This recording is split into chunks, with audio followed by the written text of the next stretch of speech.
Everyone, I am Gaurav, your reasoning mentor.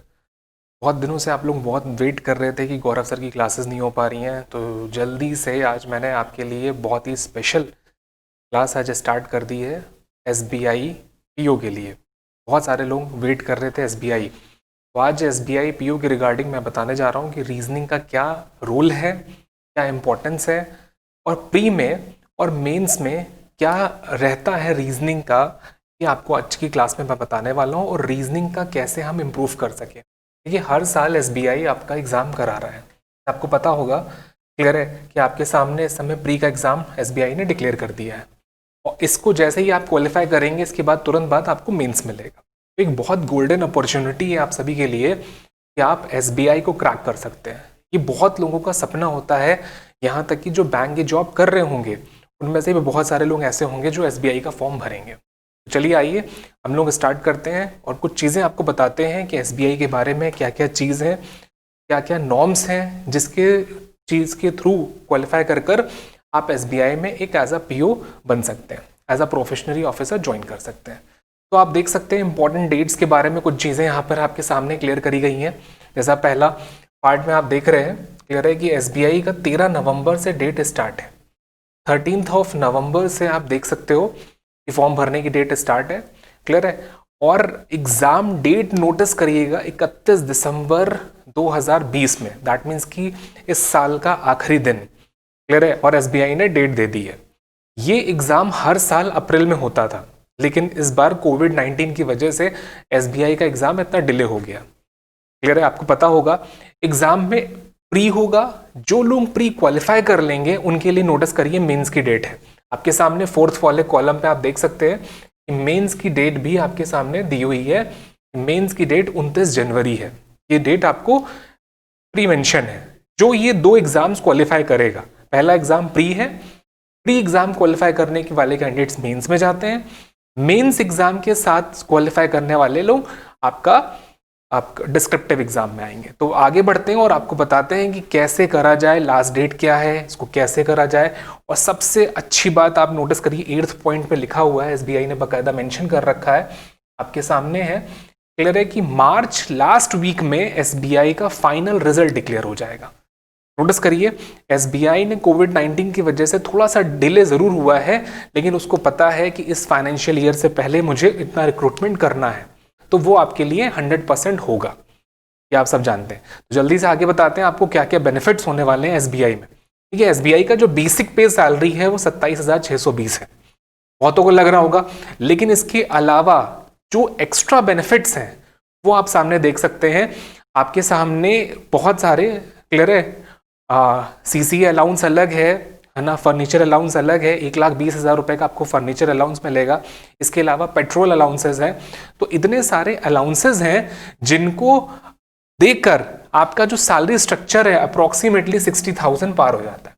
तो एक good salary structure बनता है एसबीआई वालों के लिए। तो ये बहुत लोगों का सपना होता है कि एसबीआई क्वालिफाई करना, तो एक बहुत गोल्डन अपॉर्चुनिटी मिली है। दूसरा, हर साल एसबीआई, क्लियर है, पीओ की नौकरी जरूर ला रहा है। आपको पता होगा 2019 में भी एसबीआई पीओ जरूर आया था, इसके अलावा 2019 में भी एसबीआई पीओ जरूर आया, और इस साल 2020 में कोविड की वजह से एसबीआई पीओ लेट जरूर हुआ, लेकिन आया जरूर है। इसके ऊपर भी हम लोग चर्चा करने वाले हैं, क्लियर है, एसबीआई के ऊपर कि हर साल कितना कट ऑफ गया, कितना कट ऑफ हमें पाने पर हम क्वालिफाई कर जाएंगे, और फाइनल कट ऑफ क्या होता है, क्या प्री के नंबर हमें मैरिट लिस्ट में काउंट होते हैं या नहीं होते हैं। इन सारे जवाबों को मैं आज की वीडियो में दूंगा, और बहुत जल्दी हम इन्फो कैप्सूल पर क्लासेस स्टार्ट करने जा रहे हैं एसबीआई की, तो आपके लिए और भी बेनिफिट चीज़ें आएंगी। जल्दी से हम लोग आते हैं। देखिए, सबसे पहले प्री का जो स्ट्रक्चर है वो सभी लोग जान लें। 100 क्वेश्चन आएंगे, ऑब्जेक्टिव क्वेश्चन होंगे, ऑनलाइन होगा, 1 आवर का पेपर होगा। हर सब्जेक्ट के लिए टाइम बाउंड है, आप 20 मिनट्स का टाइम आपको दिया जा रहा है। इस 20 मिनट्स में अगर आप सेक्शन को नहीं कर पाए तो ऑटोमेटिकली सिस्टम अगले सेक्शन पे स्विच कर देगा आपको। आप रिवर्स गियर नहीं लगा सकते, ये पता होगा। और हर सेक्शन का इंडिविजुअल कट ऑफ जाता है। 2019 में जो एसबीआई का एग्जाम हुआ था उसका कट ऑफ गया था 71 मार्क्स आउट ऑफ 100। लेकिन किसी को ये पता है कि इसके पहले वाले साल का कट ऑफ कितना गया था? ये भी सोचने वाला क्वेश्चन है। क्लियर है। और इसके अलावा मेंस का कट ऑफ कितना गया, ये भी क्वेश्चन मार्क है। तो आज बहुत सारे क्वेश्चंस का आंसर मैं आपको इस क्लास में दूंगा जो आपके लिए बहुत बेनिफिट होने वाले हैं। क्लियर है। तो जल्दी से हम लोग आगे बढ़ते हैं, सेशन को आगे बढ़ाते हैं और आपको बताऊंगा चीजें और कैसे इंप्रूव करना है। आप देख सकते हो रीजनिंग के पार्ट में जो प्री का पार्ट है वो कौन कौन से चैप्टर्स को कवर कर रहा है, जैसे पजल एंड अरेंजमेंट। क्लियर है। ये पार्ट आपका 110% पेपर में मिलेगा। अप्रोक्सीमेटली 20 क्वेश्चंस आपको इस पेपर में मिलेंगे इसके। Inequality, syllogism, order ranking, code and decoding, blood relation, alphabetical series, direction, ये कुछ चैप्टर्स हैं जो प्री के एग्जाम में आएंगे और इन्हीं में से प्री बनाया जाता है। कुछ बार ऐसा हुआ है कि मशीन इनपुट और डाटा सफिशिएंसी एसबीआई ने पूछे हैं, लेकिन मेजॉरिटी में चांसेस यही हैं कि इन्हीं चैप्टर में से आपका प्री एग्जाम्स आ जाएगा। क्लियर है। ये ऐसे चैप्टर्स हैं जो प्री में भी आते हैं, मेंस में भी आते हैं, लेकिन हाँ प्री इन्हीं चैप्टर से बनाया जाता है, ध्यान रखिएगा सभी लोग। तो 35 मार्क्स से आपका 20 मार्क्स का तो पजल और सेटिंग अरेंजमेंट कवर कर लेगा। अगर हम पजल और सेटिंग अरेंजमेंट को बहुत अच्छे से प्रिपेयर कर लें तो नोटिस करिएगा कि आपके 20 मार्क्स वहां से कवर अप हो जाते हैं। जल्दी आगे बढ़ते हैं हम लोग, अगले सेशन में बताते हैं कि और कैसे हमें अपनी चीज़ों को शार्प करना है, 71 मार्क्स कैसे गेन करना है, इन सारी चीज़ों पे हम डिस्कशन करेंगे। आपको और भी बता देते हैं कि मेंस में, अच्छा प्री में आपको एक चीज़ पता होगी कि परसेंटाइल सिस्टम दिया जाता है। ये जो 71 कट ऑफ आई है ये एक्चुअल परसेंटाइल है, नॉट की मार्क्स। इस बात का ध्यान रखिएगा। इसका मतलब ये नहीं है कि 100 में से 71 क्वेश्चन हमारे सही होंगे तभी मैं 71 पाऊंगा। आपको परसेंटाइल चाहिए, वो परसेंटाइल हो सकता है 60 मार्क्स से भी आपको मिल जाए। डिपेंड इस बात पे करता है कि आपका शिफ्ट किस लेवल की आई है। बहुत सारी चीजें होती हैं। जो स्टूडेंट प्री क्वालिफाई होते हैं उनको मेंस का मौका मिलता है। मेंस के सेशन में आप नोटिस करिएगा रीजनिंग का पेपर 45 क्वेश्चन 60 मार्क्स के पूछे जाते हैं और 60 मिनट्स है। यहां पर भी टाइम बाउंड है, लेकिन 1 घंटे आपको आराम से बैठकर रीजनिंग करनी है, ये सोच लीजिएगा। क्लियर है। इसके अलावा सबसे ज्यादा मार्क्स का रीजनिंग और मैथ्स का सेशन आप देख सकते हैं। 60 मार्क्स का रीजनिंग भी और 60 मार्क्स का मैथ्स है। इसमें मैथ्स में 35 क्वेश्चंस पूछे जा रहे हैं, इंग्लिश में 35 क्वेश्चंस पूछे जा रहे हैं, जनरल जीए में इन शॉर्ट जो इकोनॉमी बेस भी आता है, करंट अफेयर्स भी आता है, 40 क्वेश्चन आ रहे हैं 4 मार्क्स के। क्लियर। तो ओवरऑल 155 क्वेश्चन है 200 मार्क्स के। लेकिन जो मेंस का कट ऑफ आता है वो 250 का होता है। ऐसा क्यों? क्योंकि 50 मार्क्स का आपका डिस्क्रिप्टिव एग्जाम भी होता है, जिस डिस्क्रिप्टिव एग्जाम के लिए अलग से आपको हाफ एन आवर्स दिए जाते हैं। ये मेंस एंड डिस्क्रिप्टिव दोनों एक साथ होंगे। जैसे 2 घंटे का आपका मेंस हो गया, सॉरी 3 घंटे का आपके सामने है, 3 घंटे का मेंस हो गया। इस 3 घंटे के बाद आधे घंटे का एग्जाम डिस्क्रिप्टिव होगा जो पेन कॉपी पर होता है। क्लियर। तो जल्दी से हम लोग आगे बढ़ते हैं, नेक्स्ट पे आते हैं, नेक्स्ट पार्ट में आते हैं। आप देखो एसबीआई ने नंबर ऑफ वैकेंसीज हर साल कितनी कितनी निकाली हैं। आप देख सकते हो 2013 में 1500, 2014 में 1897, इसी तरह से 2015 में, 16 में, 17 में, 18 में, 19 में, हर साल एसबीआई पीओ की वैकेंसी आई है। और इस साल 2020 में भी आपको पता होगा 2000 वैकेंसी आई है। दैट मीन्स कि एसबीआई पीओ हर साल 2000 के अप्रॉक्स वैकेंसी निकाल रहा है। ये क्लियर हो गया। इस साल की वैकेंसी लेट आई है, इसका फायदा भी है नुकसान भी है। क्यों फायदा है? जैसे नोटिस करना, इस साल की वैकेंसी आपकी मार्च तक कंप्लीट कर लेगा, तो अगले 2021 की भी तो वैकेंसी होंगी। 2021 की वैकेंसी कब आनी? अप्रैल में आनी है। तो जैसे ही ये वैकेंसी क्लोज होगी एक नई वैकेंसी आपके सामने आ जाएगी। तो आपको नो डाउट हर साल एक चांस मिलेगा। आपको ये भी पता होगा कि एसबीआई को अटेम्प्ट करने में आपको सिर्फ 4 अटेम्प्ट मिल रहे हैं जनरल कैटेगरी को। जनरल कैटेगरी को 4 अटेम्प्ट्स मिलते हैं। अगर आपने 4 बार अटेम्प्ट कर लेते हैं तो उसके बाद 5वीं बार फॉर्म नहीं भर सकते आप। क्लियर है। जनरल के लिए 4 अटेम्प्ट्स हैं, अदर कैटेगरीज के लिए 7 अटेम्प्ट्स भी हैं।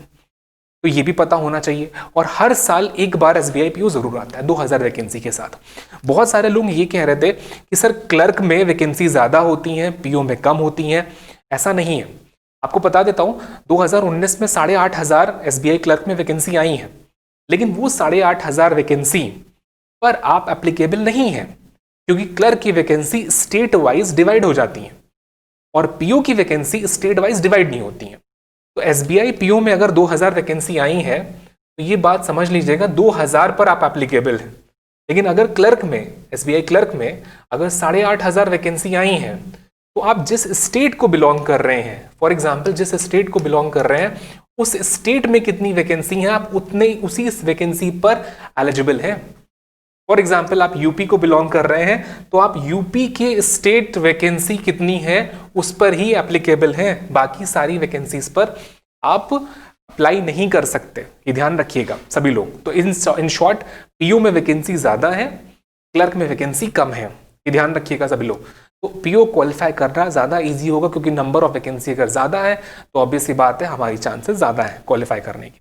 नेक्स्ट पार्ट में मूव करते हैं, आपको बताते हैं एसबीआई पीओ की कट ऑफ कितनी जा रही है। आप देख सकते हो 2016 में कट ऑफ गई है 47.5, 2017 में कट ऑफ गई है 51.5, 2018 में कट ऑफ गई है 56.75 और 2019 में कट ऑफ गई है 71। आप देख सकते हो हर साल थोड़ा सा कट ऑफ आगे बढ़ रहा है। ये प्री का एग्जाम का कट ऑफ है। अगर मैं मेंस की बात करूं तो मेंस का कट ऑफ गिरा है, क्लियर है, मेंस का कट ऑफ बहुत ज्यादा नहीं जाएगा, लेकिन हाँ प्री का कट ऑफ डिपेंड इस बात पे करता है कितने लोग उसको फिल कर रहे हैं, और कट ऑफ इस बात पे भी डिपेंड करता है कि पेपर किस लेवल का बना है। उस टाइम पे पेपर थोड़ा सा हार्ड बनता था, आज के टाइम पे पेपर एकदम हलवा बनाया जा रहा है, पेपर बहुत इजी बनाया जा रहा है प्री का, जिस लेवल से एग्जाम की कट ऑफ ऊपर चली जाती है। तो प्री में आपको चाहिए स्पीड जो रेगुलर क्लास करने से आपको मिलेगी। अब हम लोग आगे डिस्कशन करते हैं इस पर। नेक्स्ट में आप देख सकते हो एसबीआई पीओ की जो कट ऑफ आई है 2019 की, वो जनरल कैटेगरी की 71 गई है, क्लियर है। अदर कैटेगरीज के भी कट ऑफ आपके सामने लिख रखा है, ओबीसी कैटेगरी की 68.25 गई है। इसी तरह से आप कैटेगरी वाइज अपनी कट ऑफ चेक कर सकते हैं। ये हर साल जो फॉर्म आएगा वो एसबीआई डिक्लेयर कर देगा, क्लियर है। तो जल्दी से हम लोग आगे बढ़ते हैं, और भी बहुत सारी चीजें मैं आपको बताऊंगा आज की क्लास में। अब देखो एसबीआई मेंस की कट ऑफ कितनी जाती है। मेंस का पेपर होता है 200 अंक का प्लस 50 नंबर का डिस्क्रिप्टिव, तो टोटल होगा 250 नंबर। अब 2019 में जो एग्जाम हुआ था उसका रिजल्ट आ चुका है, उसकी कट ऑफ कितनी गई है 104.42 जनरल कैटेगरी। मतलब 250 में से अगर आप 104.42 ले रहे हो। आपको एक चीज और बता देता हूं कि प्री के नंबर क्वालिफाइंग नेचर में होते हैं, इन मैरिड में काउंट नहीं होते। तो सारा रोल प्री सिर्फ एक स्पीड है, जिस स्पीड से आपने पार कर लिया मेंस में आ गए। मेंस में अगर 250 नंबर में से आपकी कट ऑफ जा रही है 104, और अगर इस साल की 104 है तो इससे कम गई होगी कट ऑफ, बहुत कम गई होगी, और मोस्ट प्रोबेबली ये 40% से 45% अप्रोक्सी डाटा है जितने नंबर आपको पाने हैं।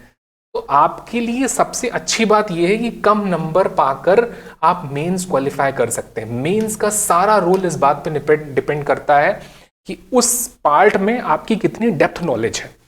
जैसे फॉर एग्जांपल मैं आपकी बात रीजनिंग की करूं तो रीजनिंग में आप कितने डेप्थ में मशीन इनपुट जानते हैं, क्योंकि मशीन इनपुट का क्वेश्चन एग्जामिनर नया बनाएगा, वो अपने दिमाग से सोच के बनाएगा।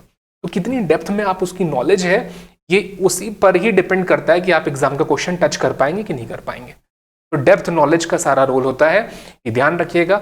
एसबीआई के एग्जाम में डेप्थ नॉलेज जितनी ज्यादा होगी वही मेंस क्वालिफाई करता है, और हर सेशन में आपको टाइम भरपूर दिया जा रहा है, लेकिन नॉलेज जितनी ज्यादा डेप्थ में होगी उतनी जल्दी आप उसको कैप्चर कर लेंगे। तो जल्दी से हम लोग नेक्स्ट पे आते हैं। एसबीआई पीओ की final cut off. Final cut off का मतलब ये हुआ कि 250 में से आपको जितना मिला है उसको 100 में कन्वर्ट कर दिया जाता है।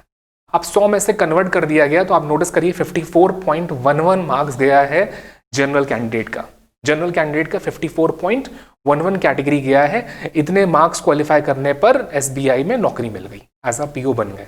ओवरऑल ये 100 मार्क्स का कट ऑफ आता है जो आपका फाइनल रिजल्ट आता है। नेक्स्ट पे हम लोग मूव करते हैं। अब आपको बता देते हैं सिलेबस।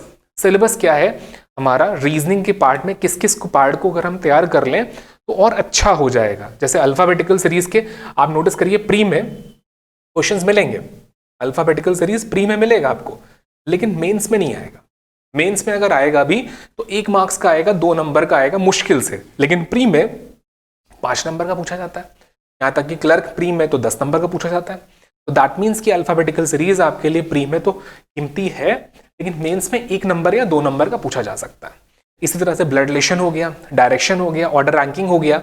ये वर्बल रीजनिंग के अंदर जितने भी पार्ट्स आ रहे हैं, इसमें सबसे मोस्ट इंपॉर्टेंट पार्ट है सिटिंग अरेंजमेंट और पजल। अब नोटिस करना, सेटिंग अरेंजमेंट पजल जो पार्ट आता है उस पेपर से प्री में तो 20 क्वेश्चन आते ही आते हैं, साथ में मेंस में भी आपको 15 से 20 क्वेश्चन आने ही आने हैं। 45 में से आप 20 क्वेश्चन सिटिंग अरेंजमेंट पजल के निकाल के अलग रख लीजिए, क्लियर है। और प्री में 35 में से भी 15 से 20 क्वेश्चन सेटिंग अरेंजमेंट पजल के अलग रख लीजिए।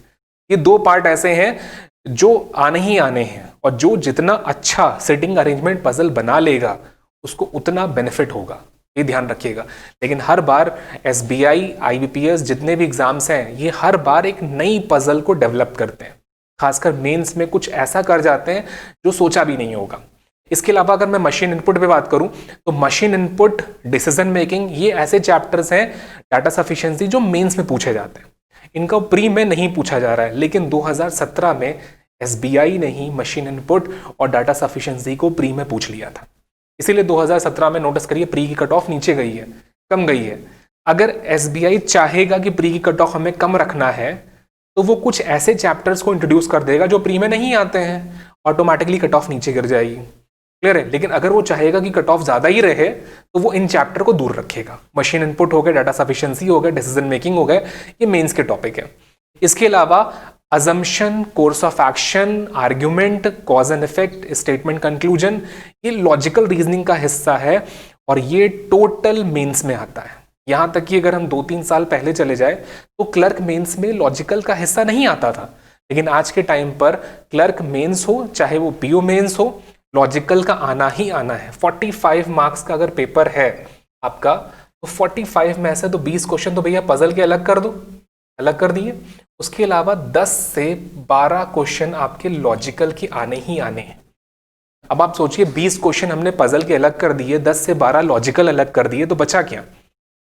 जो हिस्सा बचेगा वो part machine input, decision making, data sufficiency पे जाएगा।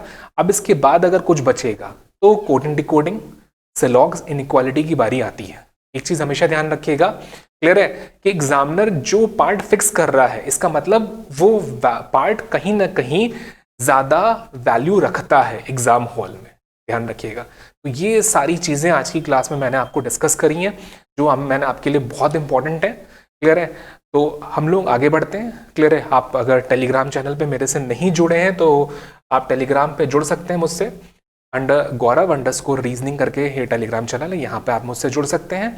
इसके अलावा हम लोग क्लास में मिलेंगे, क्लास का शेड्यूल बहुत जल्दी आपको मिलने वाला है। तो आपसे मैं आपको इन्फो कैप्सूल पे आपको पढ़ाऊँगा। तो good luck, thank you to all.